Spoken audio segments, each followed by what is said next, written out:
غادي نسمعوا من عندك احدى القصائد التطوانيه. يا ريت تكلمني على زندان، هذه الزندانيات التطوانيه المعروف بالضبط في الشمال.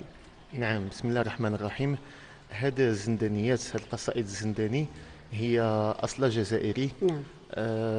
بالضبط من النصف الأول للقرن التاسع عشر.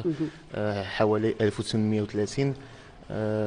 لما حدث قرب أو الميكروفون. وقع الاستعمار الفرنسي للجزائر، نعم. عدة عائلات اضطرت إلى الهجرة إلى المغرب واستوطنت مناطق مختلفة من المغرب ومنها تطوان.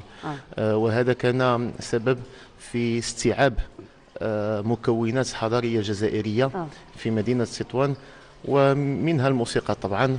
وكان الزنداني وهو أحد ألوان الموسيقى الشعبية الجزائرية.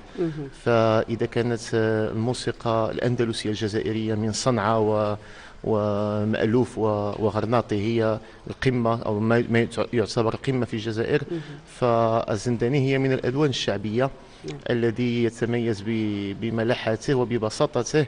ولهذا كان له إقبال كبير من لدن الشعب الجزائري ولا التطواني، فاحتضنه التطوانيون وصار يعتبر لونا من ألوان التراث الموسيقي التطواني.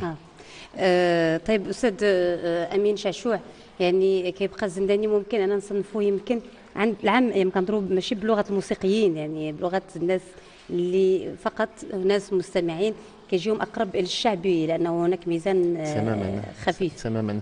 هو في الحقيقه يعتبر شعبي ماشي غير من ناحيه الميزان، فهو ميزان فعلا خفيف، وكيحتى من ناحيه الموسيقى ديالو موسيقى بسيطه. نعم. فيها اعاده بحال الاغاني الشعبيه المعهوده عندنا في المغرب. نعم. هي الشعر كيتغير ولكن اللحن كيتعاود.